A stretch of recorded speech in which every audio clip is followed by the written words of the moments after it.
نحمدہ ونصلی علی رسولہ الکریم اما بعد فاعوذ باللہ من الشیطان الرجیم دورہ قرآن 2022 اور آج اس میں ہم کریں گے قد سمع اللہ، پارہ نمبر 28 ہے۔ کیا ہے یہ پارہ؟ مجھے اگر کوئی کہے تو میں تو یہ کہہ سکتی ہوں کہ یہ گلدستہ ہے کہ جس میں گھر اور گھر سے متعلقات، جب دین کے تقاضے اور گھر والوں کی باتیں ساتھ چلیں، گھر والوں میں دو معروف چیزیں، دو ہستیاں، ایک شوہر یا بیوی یا بچے، یعنی جب آپ دین کو ساتھ لے کر چلتے ہیں تو آپ کو مختلف چیزیں سامنے آتی ہیں۔ اس پارے کی تقریباً ہر صورت میں عورتوں کی باتیں ہیں۔ مثلاً ذرا سا آپ گو تھرو کر لیتے ہیں اس پارے کو، اور جیسا کہ پچھلے پارے سے ہم نے الحمدللہ بڑا ہی اچھا طریقہ دیکھا کہ ہر صورت کو پڑھنے کے بعد اس کے مین پوائنٹس اور اس کا تھیم ہے۔ آج ہم اس پارے کو جو شروع کریں گے تو اس میں سورۃ مجادلہ، سورۃ حشر، سورۃ ممتحنہ، سورۃ صف، جمعہ، منافقون، تغابن، طلاق اور سورۃ تحریم ہے، یعنی 8 صورتیں کرنے والے ہیں۔ اب آپ دیکھیے ذرا، ہم ہر صورت کو اگر تھوڑا تھوڑا بھی ڈسکس کریں، 4 5 منٹ بھی لگ جائیں تو کتنا ٹائم لگے گا۔ اللہ سے دعا ہے کہ وہ برکت دے دے۔ اور ہر صورت کے اندر اگر آپ غور سے دیکھیں گے نا تو کہیں نہ کہیں عورتوں کی کوئی بات موجود ہے۔ مثلاً ذرا سا ہم گو تھرو کر لیتے ہیں ہر صورت کو۔ پہلی صورت ہی صورت مجادلہ بھی ہے اور اس کو مجادلہ بھی کہتے ہیں، جھگڑا کرنے والی، یعنی یہ ایک عورت کا ایک ایسا نجی مسئلہ تھا جس پہ پیش کی گئی یہ صورت۔ ہم اس کو دیکھیں گے۔ حولہ بنت ثعلبہ نام کی ایک عورت کا بالکل ذاتی گھریلو مسئلہ ایسا تھا کہ جس کو اللہ نے انسانوں کے لیے ہدایت کا ذریعہ بنا دیا۔ عرب لوگ اپنی بیوی کو کبھی کبھی کہہ دیتے تھے انتی الیہ کظہری امی، تو میرے اوپر میری ماں کی طرح ہے۔ جیسے آج نہیں لوگ کہتے ماں بہن، تیری پشت میری ماں سے ملتی ہے۔ یہ قسم کی طلاق تھی، اور اس کے شوہر بوڑھے بھی تھے، بیمار بھی تھے، غصے میں آ کے کہہ دیا۔ حضرت خولہ جو تھی وہ اللہ کے نبی کے پاس آئیں اور اپنا دکھ بیان کیا کہ اللہ کے نبی، میری شوہر نے یہ کہہ دیا، آپ میرے لیے کچھ کیجئے۔ ابھی پیچھے ہی پڑھ کر آئے ہیں 27 پارے میں، کیا وَمَا يَنْطِقُ عَنِ الْهَوَىٰ إِنْ هُوَ إِلَّا وَحْيٌ يُوحَىٰ۔ اللہ کے نبی جب تک آپ پر کوئی حکم یا وحی کی بات نہ آتی آپ بیان نہیں کرتے تھے۔ آپ نے کہا میں کچھ نہیں کر سکتا، طلاق ہو گئی۔ اور یہ بھی ایک بڑا پیارا آپ کا اصول تھا کہ پچھلی باتوں کو ایز اٹ از لے لیتے تھے جب تک کہ اگلا حکم نہ آ جائے۔ ہم تھوڑی سی دین کی باتیں کرنے لگ جائیں تو ہم ہر طرف ہی جا کر فتوے دینے شروع کر دیتے ہیں۔ تو بہرحال اب حضرت خولہ جب اللہ کے نبی کو اپنی بات سنانے کے بعد کچھ نہ جواب پا سکی تو حضرت عائشہ کہتی ہیں کہ میں مسجد میں بیٹھی ہوئی تھی تو میں نے دیکھا کہ وہ اپنی جگہ سے اٹھی اور انہوں نے جا کر جائے نماز پر اللہ کے آگے رونا شروع کر دیا۔ کہتی مجھے ان کی خسر پسر کی آواز نہیں آ رہی تھی، لیکن 7ویں آسمان پہ اللہ تعالیٰ نے سن لی، قد سمع اللہ قول التی تجادلک فی زوجہا وتشتکی الی اللہ۔ اس سے پتہ چلتا ہے کہ اللہ تعالیٰ عورتوں کے معاملے میں کتنا کنسرنڈ ہے۔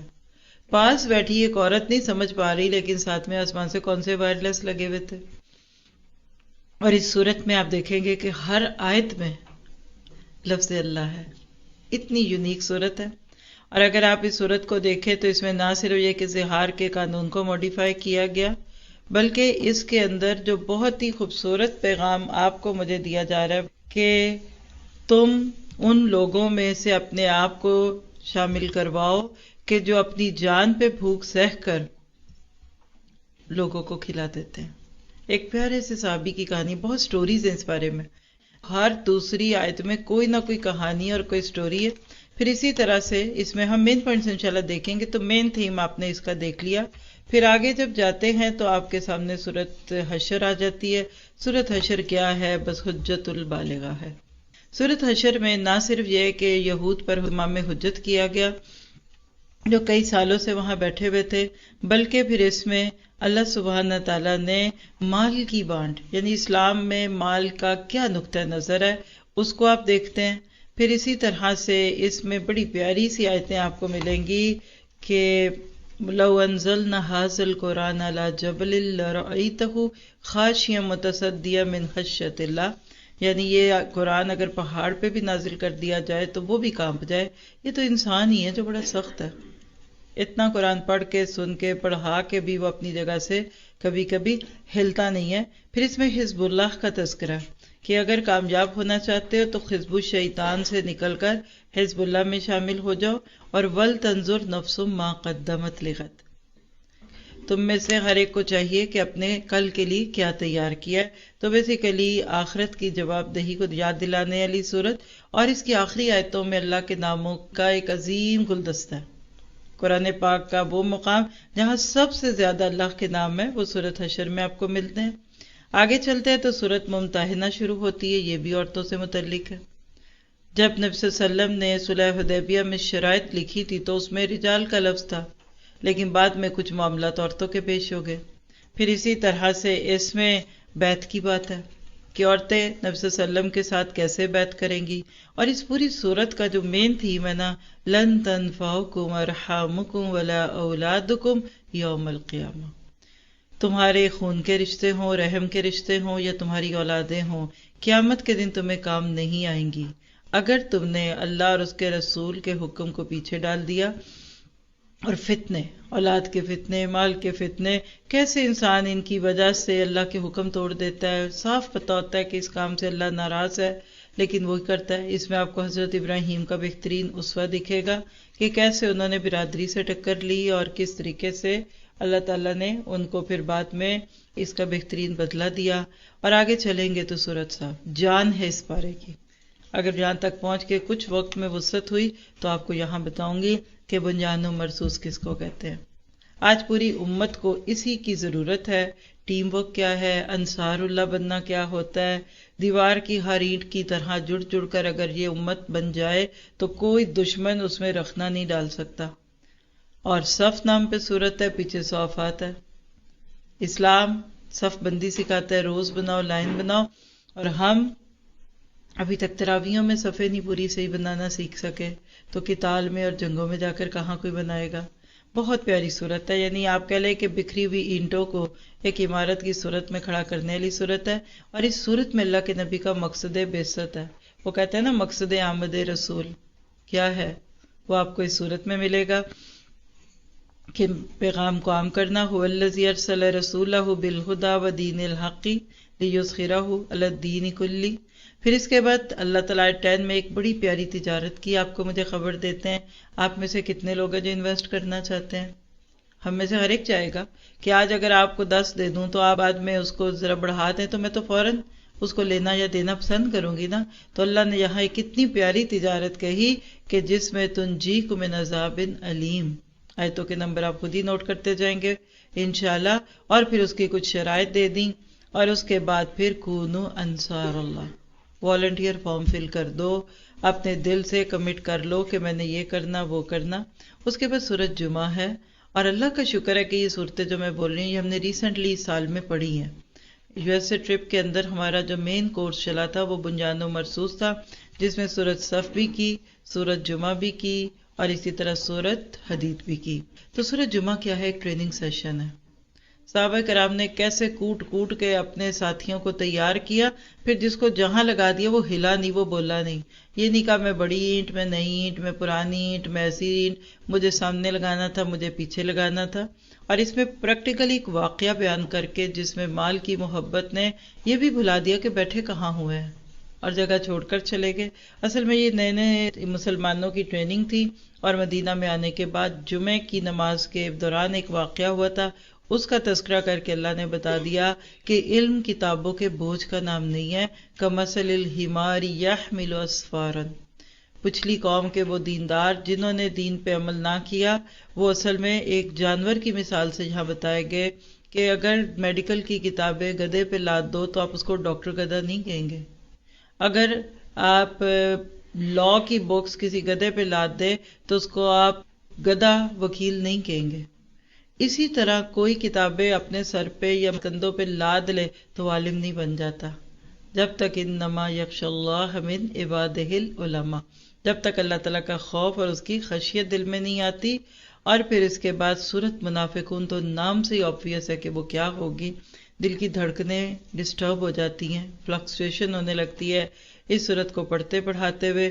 بس اتنی بات یاد رکھیے کہ سورۃ ابراہیم میں اللہ تعالیٰ نے ایمان والے کو ایک شجرۃ مبارکہ سے ثابت کیا تھا، اس کی تشبیہ دی تھی ایک درخت سے۔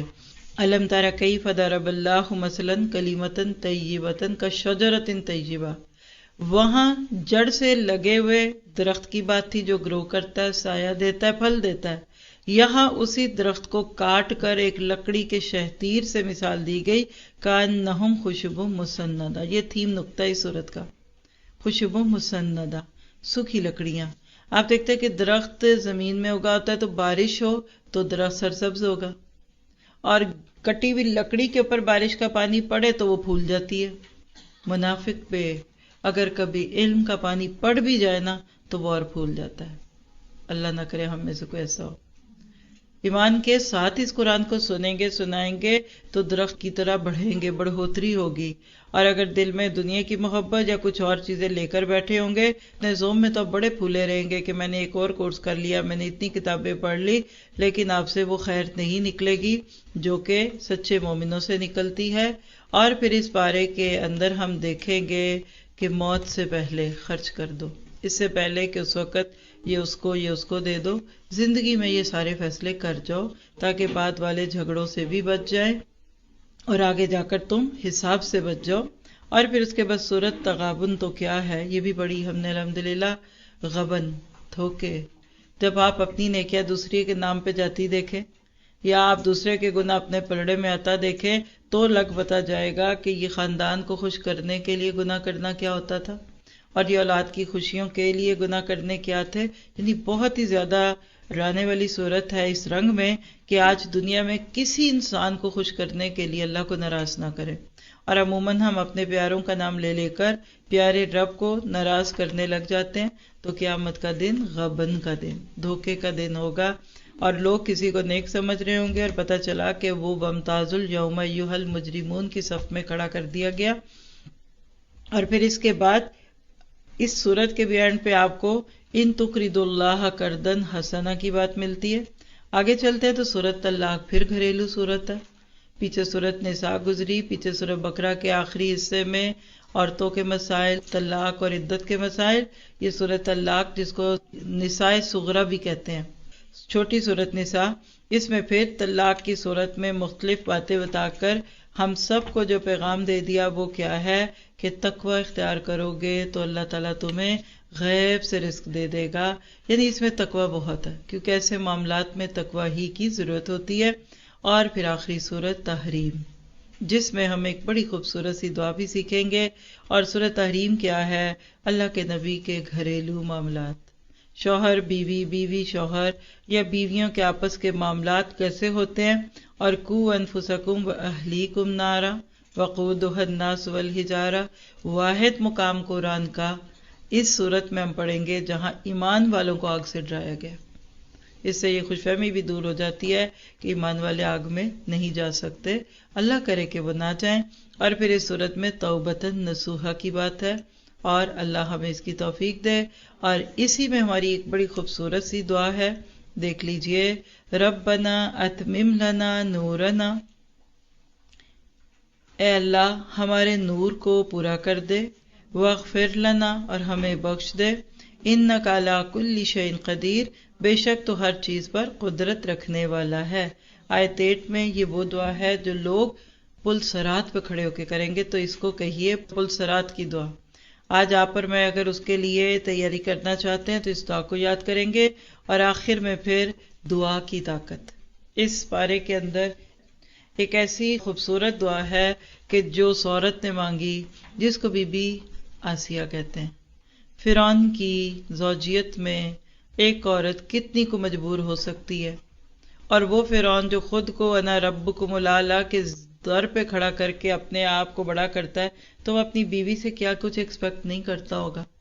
لیکن جب بی بی آسیہ کے دل میں ایمان آ جاتا ہے تو پھر وہ اپنے رب کے اوپر نظریں لگاتی ہیں، اور پھر وہ جو تھریٹ تھا اور جو اس نے اپنی بیوی کو کہہ لیجئے کہ تکلیف دی، وہ سارا کچھ آپ کو اس بارے کے بالکل اینڈ پہ ملتا ہے کہ کس طریقے سے لوگ اللہ کے راستے میں آزمائے گئے. آج میری آپ کی آزمائشیں تو ہے ہی کوئی نہیں، بلکہ آزمائشیں تو ایک بھی نہیں ہے، نعمتوں کی نعمتیں بھری ہوئی ہیں.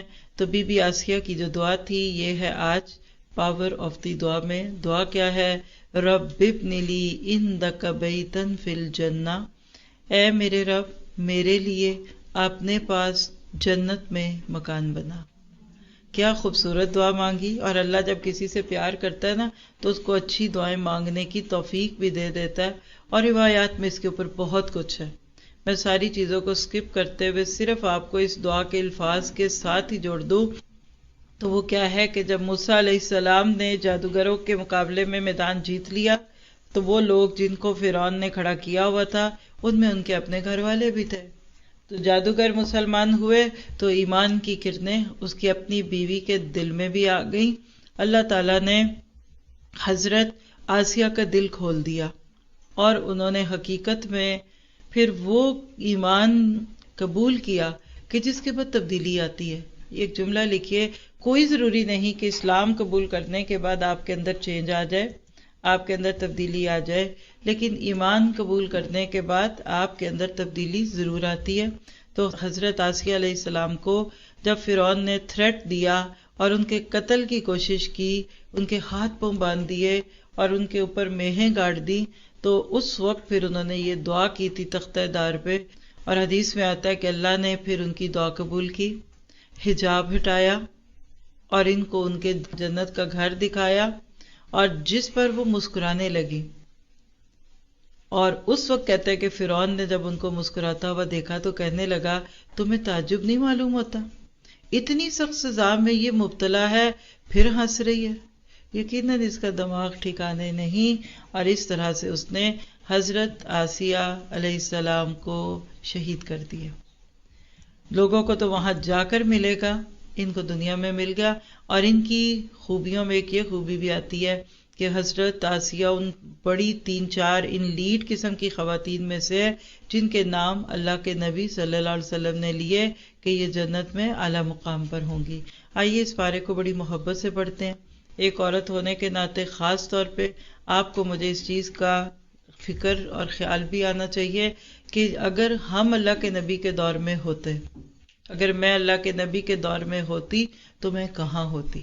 کیونکہ اسی پارے کے اندر سورہ تحریم میں 2 ایسی بد نصیب عورتوں کی بھی مثال دے دی سورہ تحریم میں کہ جن کے شوہر نبی تھے، امرات نوح اور امرات لوط، لیکن بیویاں جو تھی وہ بچ نہ سکی. اور کیا ہوا؟ اللہ نے یہ ثابت کر دیا کہ جہاں عمل پیچھے چھوڑ دے بندے کو وہاں نسب کام نہیں آتا. تو اگر آج آپ کے شوہر بہت نیک بھی ہیں نا تو بھی آپ ان کی نیکی سے صرف اس وقت فائدہ اٹھا سکیں گی جب آپ کے پاس کوئی نیکی ہوگی. اور اسی طرح کنواری لڑکیوں کے لیے پھر سورت کے اور پارے کے اینڈ پہ حضرت مریم علیہ السلام کی تعریف کر کے اللہ نے ان کو پیش کر دیا کہ اگر شادی شدہ عورتیں، میرڈ وومن اپنے لیے کسی کو رول ماڈل بنانا چاہتی ہیں تو وہ حضرت آسیہ کو بنا لے. ساری دنیا کے شوہروں کی دولت جمع ہو جائے تو شاید فرعون کی دولت کا مقابلہ نہ کر سکے، اور ساری دنیا کے شوہروں کی سختی اور ظلم اور بربریت بھی ہے اگر وہ جمع ہو جائے تو فرعون کے ظلم کا مقابلہ نہیں کر سکتی. لیکن جب اتنے کروشل کنڈیشنز اور اتنی ٹیمپٹنگ سچویشن کے جہاں آپ کہیں کہ وہ کوئین تھی اور وہ فرسٹ لیڈی تھی اس ملک کی، جب اس نے حضرت آسیہ کو نہیں پیچھے ہونے دیا تو آپ میں کیا 4 ٹکوں کے لیے اللہ کے دین کو پیچھے کر دیں.